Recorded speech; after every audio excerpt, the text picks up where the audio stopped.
Asset management से जुड़ रहे हैं, फंड मैनेजर हैं और फाइनेंशियल स्पेस को कुछ खासी तौर से क्लोजली वॉच करते हैं। तो चलिए फाइनेंशियल से ही शुरुआत करते हैं हम।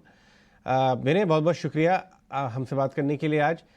देखिए, फाइनेंशियल्स की बात करें तो थोड़ा बैंकेक्स जो है वो थोड़ा बहुत स्लगिश था, कह लीजिए, धीरे धीरे चल रहा था। लेके आइए डायरेक्टर साहब, जरा बैंकिंग इंडेक्स को लेके आइए। विनय से हम बातचीत वहीं से शुरू करेंगे। आज तो खैर बैंकेक्स रिबाउंड कर गया 1% ऊपर, डेज हाई पे ऑलमोस्ट 45,000 44,900 पे आके रुका हुआ है। लेकिन अगर आप पिछले 2 महीने का चार्ट देखेंगे तो आपको मालूम चलेगा कि ये उतना ज़्यादा पार्टिसिपेट नहीं कर रहा था। क्यों?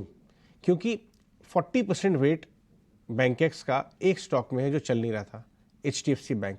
क्योंकि वो नहीं चल रहा था तो बाकी स्टॉक्स कितना भी उछल लें, लेकिन अगर बड़े भैया नहीं चल रहे हैं तो साथ में चलेगा कैसे? तो बैंकेक्स फंसा हुआ था HDFC बैंक की वजह से। अब आप 1 महीने का HDFC बैंक का चार्ट देखिए। HDFC बैंक ने धीरे धीरे मूव करना शुरू कर दिया है और इसलिए एक नई, ये देखिए, नीचे से 1460 का भाव लो बना के धीरे धीरे HDFC बैंक ऊपर आ रहा है। आज 1560 पे है, 100 रुपये नीचे तो HDFC बैंक चला है और इसलिए बैंकिंग इंडेक्स में भी तेजी आ रही है। विनय हमारे साथ आ चुके हैं।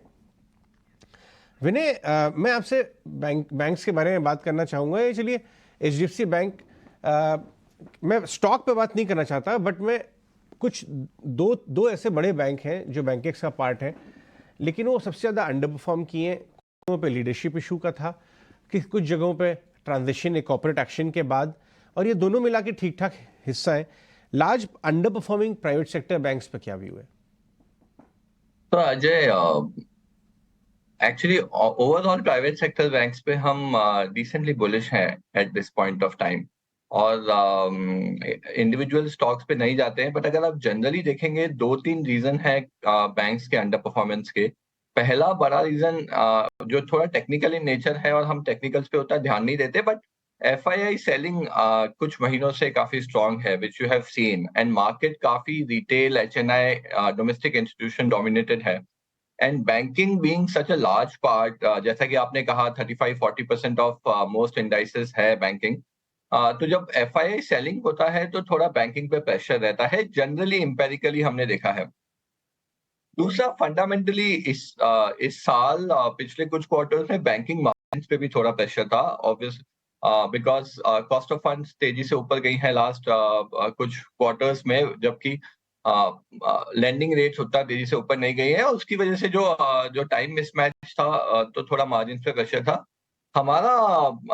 बेसिकली अब फंडामेंटल थीसिस ये है कि मार्जिन्स पे जो प्रेशर था वो ऑलमोस्ट खत्म होने वाला है और यहाँ से मार्जिन स्टेबल होने की काफी स्ट्रॉन्ग चांसेस हैं। और आपने ये तो नोट किया ही होगा कि credit growth, GDP growth, infrastructure growth, जो जनरल हाई फ्रीक्वेंसी इंडिकेटर्स हैं, वो अभी भी काफी अच्छा परफॉर्म कर रहे हैं।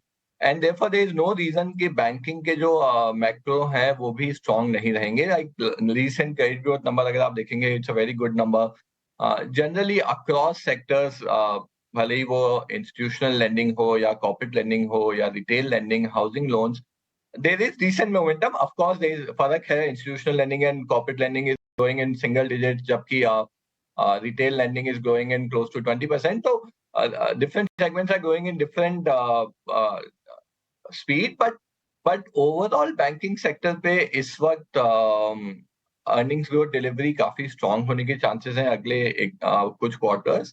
And I think fundamentals अगर अच्छे होंगे तो price catch कर, at some point price will catch up. So because of these broad reasons, we are still bullish on banking as a space.